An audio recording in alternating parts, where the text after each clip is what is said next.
함께 읽겠습니다. 너희의 하나님이 이르시되 너희는 위로하라 내 백성을 위로하라. 너희는 예루살렘의 마음에 닿도록 말하며 그것에게 외치라.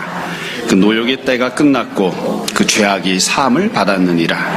그의 모든 죄로 말미암아 여호와의 손에서 벌을 배나 받았느니라 할지니라 하시니라.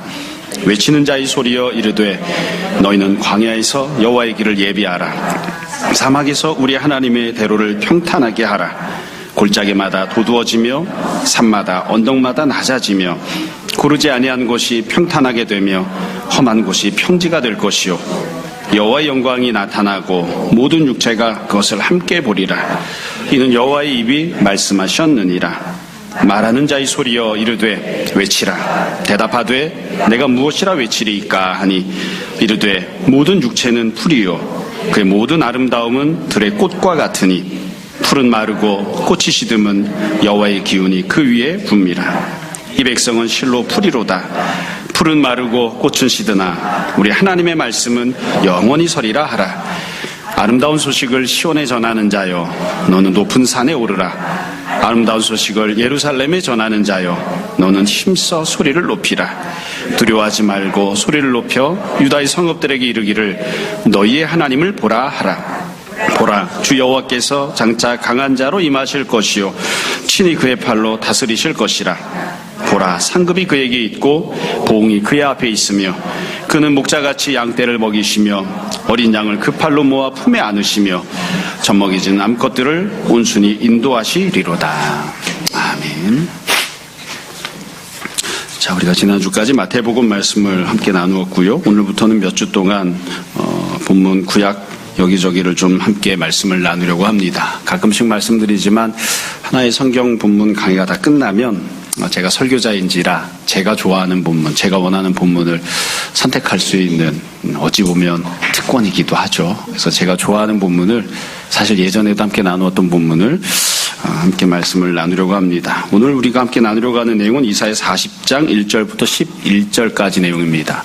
세부적으로 보면 40장부터 48장까지가 한 단락이어서 40장만 읽으면 안 되고 48장까지를 쭉 다 읽어야 이게 한 묶음으로 이런 말씀을 주시는구나 볼 수 있습니다. 그중에 맨 앞에 들어있는 1절부터 11절까지 내용이 전체 주제를 선포하는 내용이기도 하고 또 어찌 보면 또 가장 유명한 그런 내용이기도 합니다. 1절부터 11절까지는 세부적으로는 4개의 소단락으로 나눌 수 있습니다. 그래서 1번, 2번, 1-2- 이렇게 해서 똑같은 내용을 똑같은 패턴을 2번 반복하는 그런 내용으로 되어 있습니다. 사실 여러분들도 다 각각 좋아하시는 본문들이 있고 또 인상 깊게 보는 본문들이 있을 텐데 제가 참 이 이사야 말씀을 보면 생각하면 사실 어렸을 때도 읽으면 무슨 말인지 정확하게는 이해를 못해도 무언가 멋있다 이런 느낌이 들죠. 이렇게 느낌이 뭔가가 있는 것 같은데 이제 그런 본문이 아닌가 싶습니다. 사실은 조금만 정신을 차리고 읽으면 내용 굉장히 쉽습니다. 아주 단순한 내용을 이사야가 선포한 거예요. 오늘 그래서 본문을 천천히 설명하고 그리고 나서 다시 전체적으로 다시 말씀을 보려고 합니다. 사실은 본문을 천천히만 읽으시면 굳이 설명을 많이 할 필요도 없는 그런 내용이기도 합니다. 먼저 첫 번째 1절부터 2절 내용을 보려고 하는데요. 이 4개의 소단락으로 나누었을 때 각각의 소단락은 화자 중심으로 3단계로 사람들을 볼 수 있습니다. 제일 처음에 말씀을 선포하시는 하나님이 계시고요. 하나님께서 누군가 말씀을 전달하는 전달자, 선포자에게 말씀을 하시거든요. 이게 두 번째 부류의 사람입니다. 그럼 이 들었던 선포자가 이 백성들에게 하나님의 말씀을 전하는 거죠. 그러니까 3단계로 말씀이 전개가 돼요. 하나는 하나님께서, 두 번째는 선포자에게, 세 번째는 실제로 들어야 되는 백성들에게. 그래서 어떤 경우에는 하나님이 등장하기도 하고 어떤 경우에는 생략되기도 하고 그렇게 되어 있습니다. 먼저 1절을 보시면 너희 하나님이 이르시되, 그러니까 이 말씀을 선포하시는 분은 하나님이신 거예요. 그리고 뭐라고 말씀을 하시는가? 너희는 위로하라. 내 백성을 위로하라. 이게 첫 번째 말씀입니다. 한 번 말씀하지 않고 2번 반복해서 말씀하셨죠. 사실 다른 표현을 써도 되는데 똑같은 표현을 2번 반복하셨어요. 너희는 위로하라. 내 백성을 위로하라. 이 위로라고 하는 말은 우리가 다 느낌적으로 다 아는 것처럼 감성적인 터치를 하는 겁니다. 물론 하나님은 논리적으로 설명을 하실 것이긴 하지만 마음을 만져주는 거죠. 그리고 실제 삶에 있어서 어떤 변화가 나타나게 하는 그런 내용인데, 구약 성경을 읽다 보면 위로라고 하는 것은, 이 단어는 많이 등장하지 않습니다. 그러니까 굉장히 어찌 보면 드물게 사용되는 이 말씀을 하나님이 하시는 거예요. 그러니까 하나님이 선포자에게도 위로를 하시고, 말씀을 들은 선포자는 또 이스라엘 백성들을 위로하는 그런 내용인 거죠. 그리고 난 뒤에 다시 2절에 보면 똑같은 내용을 다시 반복해서 말씀하셨어요. 위로하라, 위로하라를 2절에서 뭐라고 말씀하셨는가? 2절에 보시면 너희는 예루살렘의 마음에 닿도록 말하라. 그러니까 위로한다는 게 뭐냐면 이 예루살렘의 마음을 만져주는 거예요. 마음에 닿도록 말을 한다. 마음에 닿도록 말한다는 건 확실하게 알아들을 수 있게끔 한다, 이런 뜻이기도 하고, 또 부드럽게 잘 들을 수 있게끔 한다는 거죠. 우리가 갖고 있는 위로에 대한 이미지 그대로 이야기하는 겁니다. 마음에 닿도록, 마음에 느껴지도록 그렇게 말을 하라. 근데 그 뒤에 보면 또 이렇게 말씀을 하셨어요. 마음에 닿도록 말하며 그것을 끝나지 않죠. 그것에게 외치라. 그러니까 마음에 닿도록 말하는 것과 외치는 것은 어찌 보면 좀 달라요. 마음에 닿도록 말하는 건 좀 부드럽고 친절하게 말하는 느낌인데, 외친다고 하는 건 좀 어찌 보면 좀 거칠게 말하는 거죠. 세게, 확실하게, 크게 말하는 게 외치는 것이니까요. 그래서 논리적으로만 놓고 보면 말이 안 되는 것처럼 보이지만, 현실만 놓고 보면 이게 아주 현실적인 표현이 아닌가 싶습니다. 왜냐하면 지금 이 위로를 받아야 되는 예루살렘이나 이스라엘 백성들은 상황이 어떠냐면 너무 안 좋아요.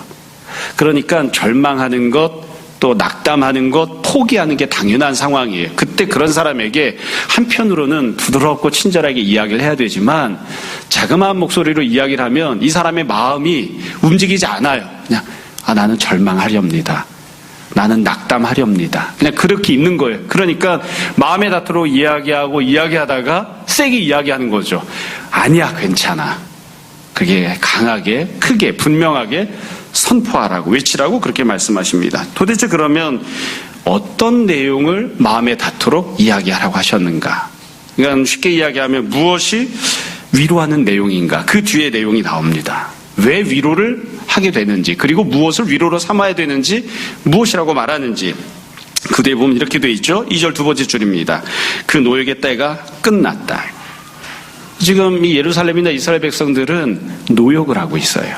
힘들고 어렵게 사는 거예요. 노역이라고 하는 거는 일을 하면서 사는 것, 아주 고되게 노동하는 것을 뜻하는데, 이건 뭐 단순히 문자적으로 실제 사실을 표현하는 것이기도 하지만 상징적인 것이기도 하죠. 큰 질병에 걸려 있건, 너무 심각한 관계 파탄이 났건, 아니면 경제적으로 어렵건, 무엇이 되었건 너무 힘들고 어려운 거예요. 그 힘들고 어려운 그런 노역이 이제 끝이 났다. 그러니까 위로하는 건 이겁니다. 지금 네가 무엇 때문에 힘이 들고 어렵건 그것이 이제 다 끝났다, 그렇게 이야기하는 거예요. 너 무엇 때문에 그렇게 힘들어하니? 왜 울고 앉아있니? 그 모든 힘들어하던 상황이 이제 다 끝이 났다. 그리고 나서 그 뒤에 보면 이렇게 설명해요. 이 노역이 끝이 났다는 건 현상적인 부분이고요, 현실적으로 겉으로 드러난 모습이고, 그 뒤에 보면 그 죄악이 사함을 받았느니라. 왜 노역을 하게 되었을까요? 왜 이런 고통을 당하게 되었을까요? 본질적인 이유는 죄를 졌기 때문입니다. 근데 하나님께서 그 죄를 용서하신다, 이렇게 말씀하세요. 그러니까 결국 겉으로 드러나는 현실은 무엇이 되었든지 간에 너무나 힘들고 어려운 고통이잖아요. 그 고통을 유발시킨 이유는 죄를 지었기 때문이에요. 그러니까 지금 이 위로를 받는 사람은 죄를 짓고 심판을 받고 있는 사람들입니다. 죄 때문에 심판을 받고 있는 이스라엘 백성들에게 하나님 말씀하시는 거예요. 네 죄도 내가 용서할 것이고, 네가 죄 때문에 받고 있던 고통과 심판, 형벌도 내가 그만두게 할 것이다. 그러니까 이게 지금 하나님이 위로하시는 그런 내용인 거죠. 2절 뒤에 보시면 이것을 다시 한번 더 확실하게 이렇게 말씀하십니다. 그의 모든 죄로 말미암아 여호와의 손에서 벌을 받았는데 이미 배나 받았느니라. 이제 충분히 받았다, 더 이상 벌 받지 않아도 된다, 이렇게 말씀하시는 거예요. 그러니까 우리가 이걸 보면 굉장히 고상하고 어렵게 표현을 했지만 사실은 아주 간단해요. 도대체 무엇이 위로인가요? 위로는 지금 힘들고 어려운 상황을 살아가고 있지만 이제 이 모든 일들이 끝이 났으니까, 더 이상 고통당하지 않아도 되니까 너무 마음 힘들어하지 마라. 그리고 지금 아무것도 이 소망이 보이지 않는 것처럼 보이고 현실이 변하지 않은 것처럼 보여도 내가 현실을 바꿔줄게. 지금까지 어려워하던 것 더 이상 당하지 않아도 되게 해줄게. 이게 하나님께서 선지자를 보내셔서 이스라엘 백성들 예루살렘을 위로하시는 겁니다. 그러니까 이걸 뭐 복잡하고 어렵게 설명할 필요도 없고 그럴 내용도 없어요. 1절부터 2절까지 이야기하는 핵심 주제가 무엇입니까? 위로입니다. 하나님께서 이스라엘을 위로하십니다. 괜찮아. 끝났다. 어려워하던 모든 상황이 반드시 끝이 난다. 이게 지금 하나님이 위로하시는 거예요. 두 번째 단락은 3절부터 5절입니다. 똑같아요. 선포하시는 하나님이 등장하시고 말씀을 들은 선포자 그리고 이 내용을 전달받는 이스라엘 백성들이 등장합니다.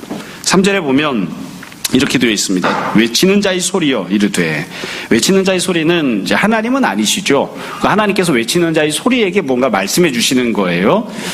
그리고 이 사람을 통해서 말씀을 전하게 하시니까 이 외치는 자의 소리가 선포하는 내용들도 사실은 하나님의 말씀이 되는 셈이죠.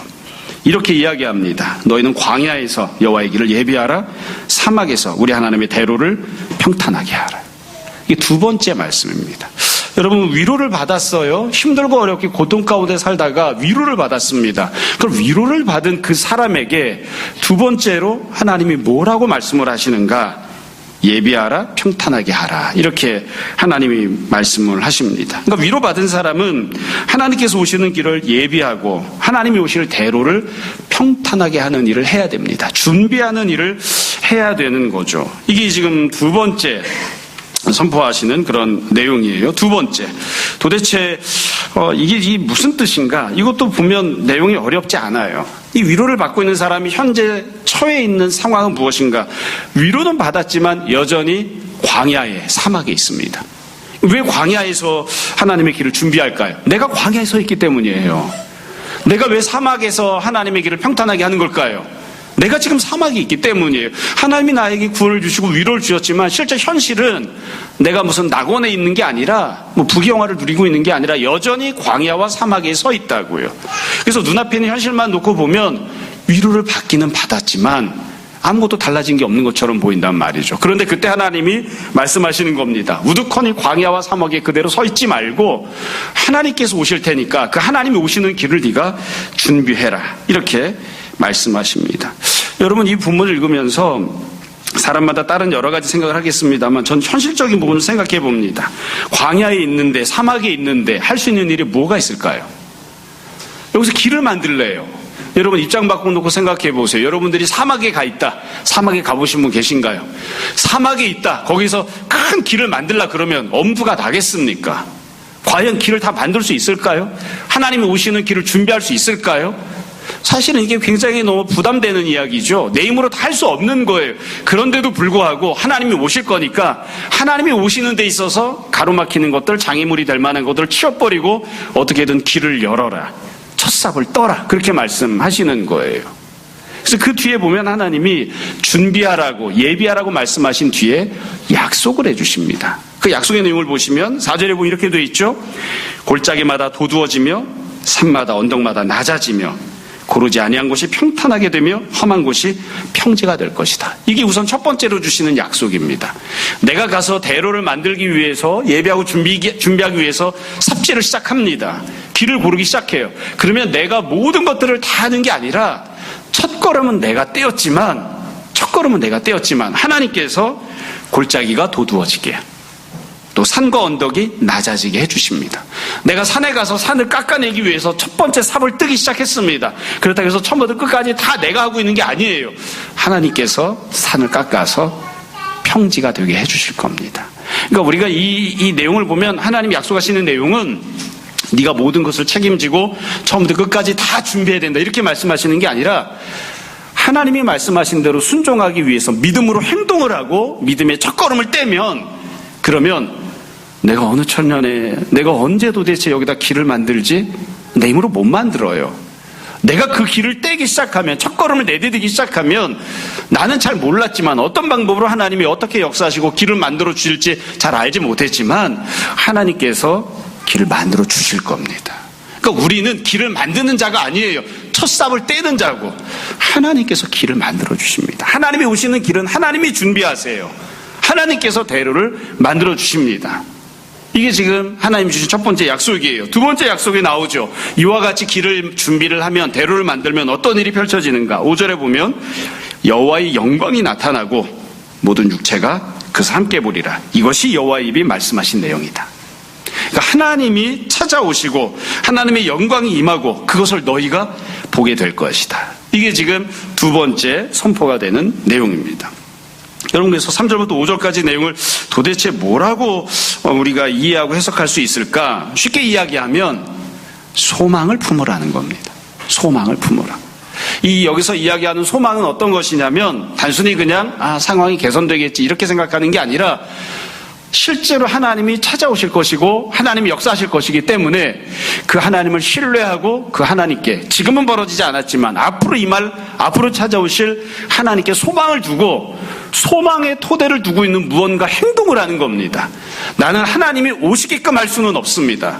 그러나 하나님이 오시겠다고 약속하시고 말씀하시잖아요. 그러니까 하나님의 말씀을 믿고 하나님 말씀을 붙잡고 내가 소망을 가지고 무언가 첫 번째 걸음을 내디딘 그런 행동을 하는 거죠. 소망이 있는 행동을 시작하는 거예요. 소망이 있는 행동을. 여기서 더 중요한 것은 그거겠죠. 내가 첫걸음을 내디디는 이것만 중요한 게 아니라 좀 더 본질적인 부분은 도대체 무엇이 소망인가입니다. 하나님이 오십니다. 하나님께서 찾아오십니다. 하나님께서 멀리서 사람을 보내셔서 위로하시고 그것으로 끝나는 것이 아니라 하나님께서 반드시 찾아오시고 너에게 광야에서 사막에서 하나님의 영광을 보게 하실 것이다.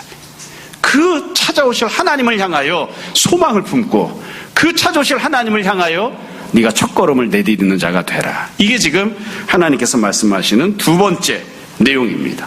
그러니까 이 내용은 이 40장 1절부터 5절까지 하나님 선포하신 내용은 아주 간단해요. 우리식으로 쉽게 표현하면 딱 두 가지 하나님이 말씀하신 거죠. 첫 번째는 하나님이 너를 위로하신다. 두 번째는 하나님이 너를 찾아오신다.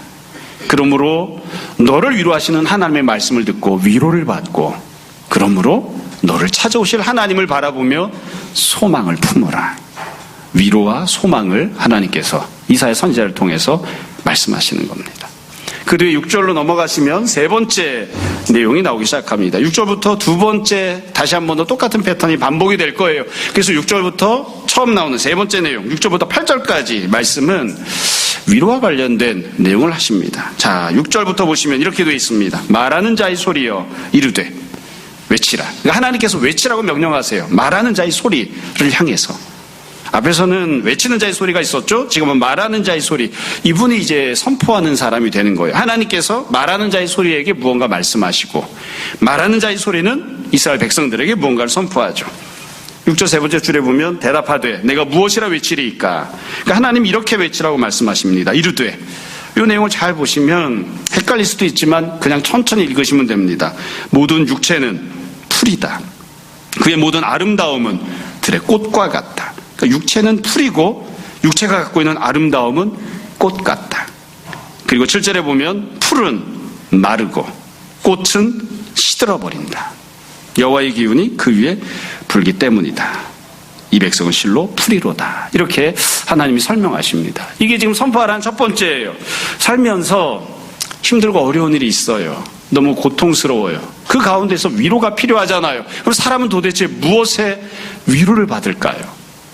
무엇의 위로를 받을까요?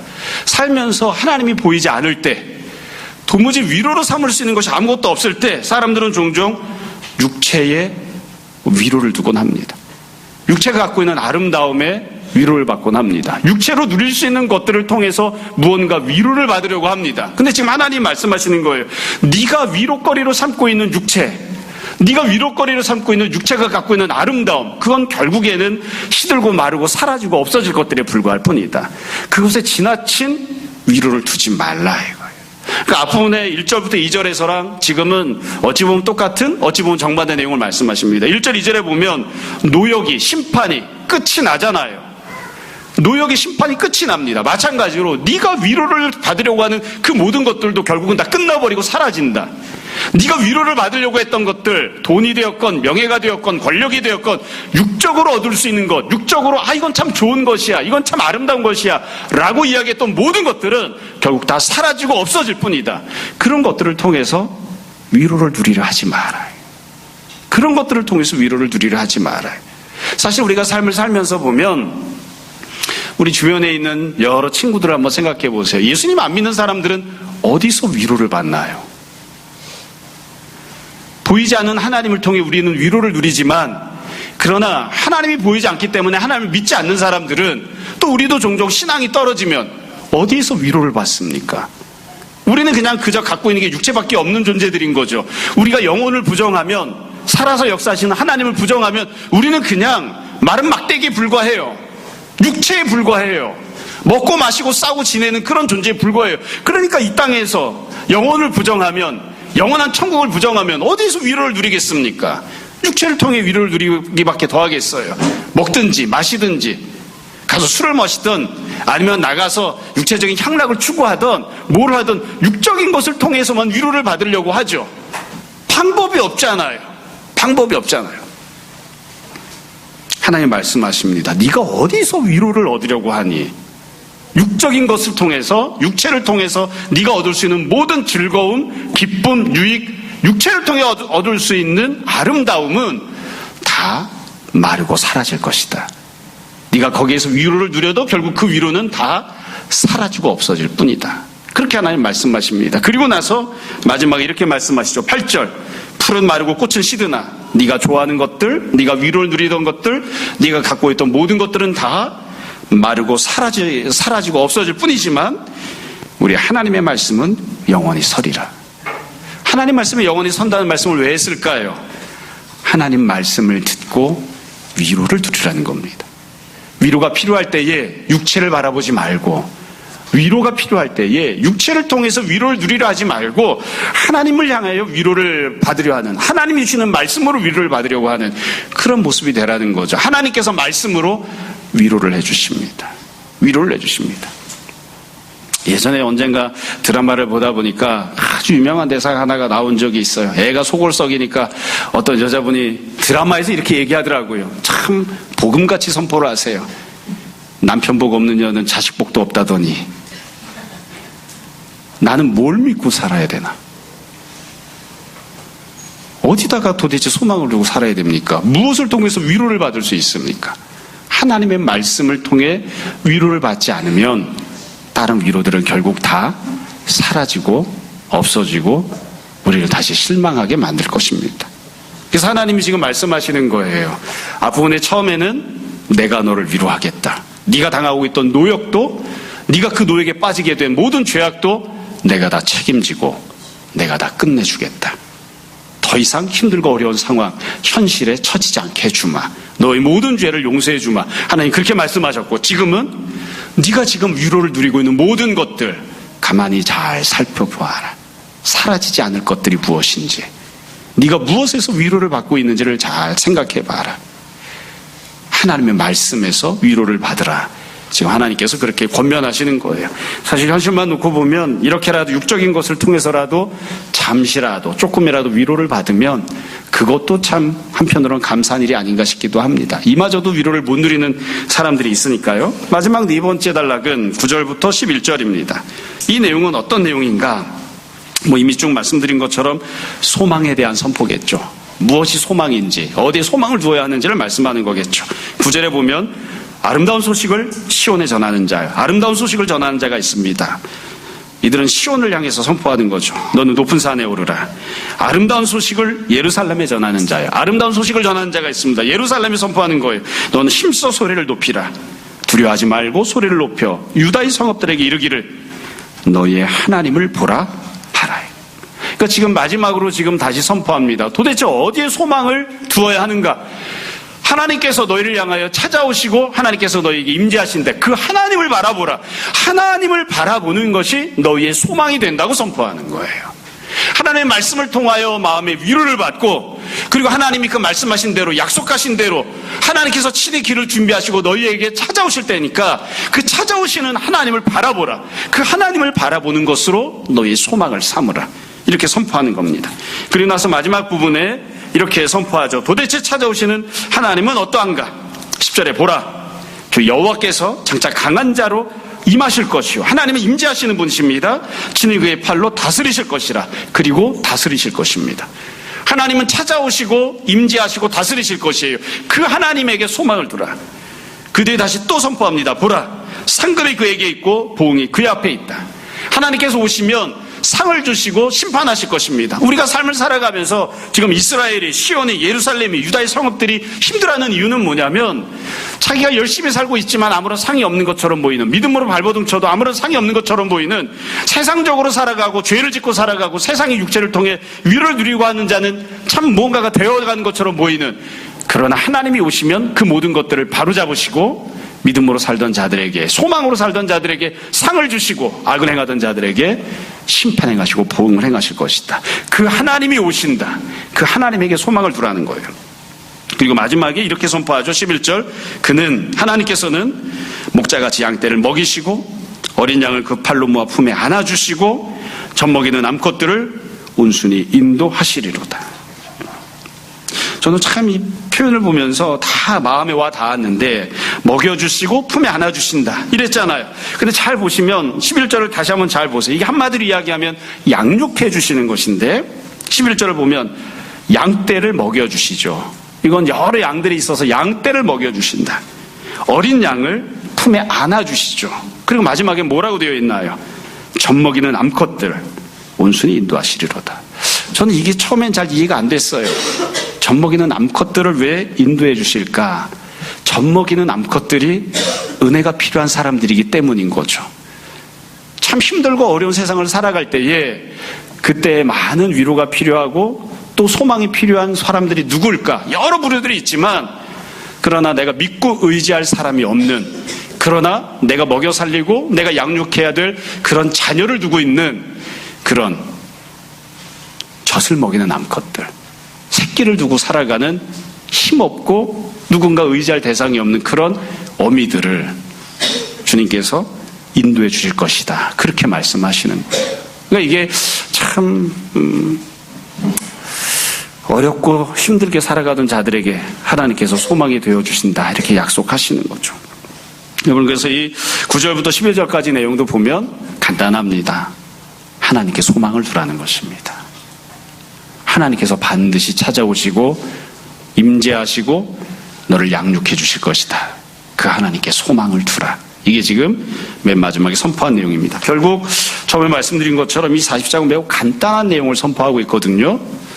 4개 소단락인데 중심 주제만 가지고 이야기하면 이렇게 이야기할 수 있습니다. 위로 그리고 소망. 위로 그리고 소망입니다. 하나님만이 우리를 위로하시고 그리고 하나님만이 우리 소망이 되십니다. 이 내용을 이사야가 선포한 겁니다. 이게 이제 이스라엘 역사의 회복이 시작되어지는, 40장이 처음 시작되어지는 아주 위대한 선포인 것이죠. 오늘 본문은 여기까지입니다. 이 본문과 관련해서 한 2-3가지 제가 정돈해서 말씀드리고 오늘 말씀을 마무리하겠습니다. 이 내용을 보면 결국 누구에게 이 말씀이 선포가 되는 것인가? 직접적으로는 죄를 짓고 심판받고 있는 자들에게 이 말씀을 주신 겁니다. 그냥 뜻모를 고난을 당하고 있는 사람들이 아니에요. 내가 죄를 지었어요. 그래서 나는 심판받아 마땅해요. 그래서 죄 때문에 심판을 받고 있는 사람들, 죄 때문에 극심한 고통을 당하고 있는 사람들에게 하나님께서 이와 같이 선포하십니다. 그렇다면 죄 때문에 심판당하는 자들에게도 하나님이 이와 같이 위로와 소망을 주신다면, 내가 특별히 죄를 짓지 않았는데도 뜻모를 고난을 당하거나 혹은 여하튼 어려움을 당하고 있는 모든 사람들은 당연히 하나님께서 또 위로하시겠죠. 동시에 우리와 같이 이방 땅에서 태어나서 구약도 없고 선지자도 없고 예배도 없고 그냥 그렇게 살아가고 있었지만 사실은 태어나는 순간부터 죽을 때까지 복음을 듣지 못했기 때문에 그저 죄악 심판 가운데 살아가야만 했던 모든 우리 같은 사람들에게도 하나님께서 이와 같은 위로를 소망을 주시겠죠. 그래서 누가 되었든지 간에, 이유가 무엇이 되었든지 간에 고통당하고 있는 모든 자들에게 하나님께서 이 복음을 선포하십니다. 네가 죄 때문에 고난을 당해도, 죄 때문에 형벌을 당해도 내가 너를 위로하고 내가 너에게 소망이 되어주겠다. 이게 우리가 기억해야 될 첫 번째 메시지입니다. 두 번째로, 구약의 이스라엘 백성들은 이 말씀을 약속으로만 받았습니다. 그러나 이 말씀은 성취가 됩니다. 그래서 우리는 지금 성취가 된 말씀을 가지고 있습니다. 하나님께서 말씀하셨던 대로, 지금 약속하셨던 대로 이 말씀이 성취가 되어서 우리가 알고 있는 대로 예수님께서 이 땅에 육신을 입고 찾아오셨습니다. 예수님께서 육신을 가지고 이 땅에 오셔서 이 땅에서 죄악 가운데 신음하고 있는 자들, 그리고 흑암에 앉은 자, 그늘에 앉은 자, 사망의 땅에 앉아있던 자들, 우리 같은 자들에게 주님께서 위로를 베풀어 주시고 죄를 용서하시고 질병에서 고쳐주시고 가난에서 벗어나게 하시고 당하고 있던 모든 고통을 이제는 그 모든 고통이 끝이 나고 내가 너희를 위하여 예비한 은혜를 베풀겠다 선포하시고 주님이 참된 소망이 되어주셨습니다. 그러니까 우리는 이 말씀이 성취가 된 그런 시대에서 살고 있는 거죠. 그래서 이 이사야는 미래를 바라보며 선포했지만 우리는 이미 지나간 과거를 바라보고 고백합니다. 예수님이 우리의 소망이 되십니다. 예수님이 우리의 위로자가 되십니다. 그래서 누구든지 고통 가운데 있는 사람은 주님을 찾아 나오고 주님을 바라보고 주님이 주실 위로와 소망을 늘 바라봐야 됩니다. 여러분, 그래서 우리가 삶을 살아가며 힘들고 어려울 때, 다 때려쳐버리고 싶을 때, 도대체 이 현실은 언제 끝이 나는 것인지 도대체 앞이 보이지 않는 것처럼 보일 때, 어제 했었던 절망, 그저께 했었던 절망, 1년 전, 2년 전, 10년 전에 했었던 절망이 오늘도 끝나지 않는 것처럼 보이고 앞으로도 도무지 끝나지 않는 것처럼 보일 때, 그때 우리가 다 알고 고백하는 대로 우리에게는 예수님이 필요합니다.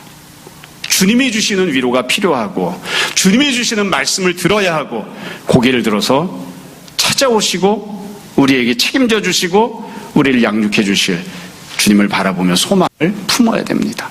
그런 소망을 우리가 다 가질 수 있었으면 좋겠습니다. 예전에 한번 우리 교회에서 필독서로 나눴던 책 중에 따라 예수 따라가래라는 책이 있었습니다. 제가 설교 시간에도 몇 번 말씀드렸던 책이라 기억하시는 분이 있을까 모르겠어요. 그 책을 보면 우리나라 조선인 말기에 선교사가 들어와서 만났던 여자분에 대한 내용이거든요. 12살에 팔려가서 시집을 가서 자기보다 나이 어린 남편을 데리고 살다가 남편이 죽고 다시 또 다른 사람에게 팔려가서 살다가 딸을 낳아 키우다가 딸 아이는 전염병이 걸려서 죽었는데 죽었는지도 모르고 포대기에 엎고서 딸을 어르고 있다가 그러다가 결국 또 다른 데로 팔려가고 그렇게 지내다가 선교사를 만나고 복음을 듣죠. 그리고 나서 따라 예수 따라가네. 어디를 가도 주님을 따라가고 주님을 따라가는 것만이 소망이 되고 위로가 됩니다. 그래서 소망을 가지고 삽니다 했던 여러분, 우리 모두에게 위로가 되시는 분, 또 소망이 되시는 분은 오직 예수님 한 분임을 늘 기억하고 늘 주님을 소망하며 사는 우리 모두가 될 수 있었으면 좋겠습니다. 모쪼록 우리가 고난을 당한 것 기억할 때마다, 그리고 주님께서 부활하신 것 기뻐하고 감사할 때마다 오직 우리의 소망은 주님 한 분임을 기억하고 고백하고 다시 한 번 더 소망에 결단하는 우리 모두가 되기를 주님 이름으로 축원합니다. 잠시 기도하겠습니다. 오늘 말씀을 정돈해 보십시오.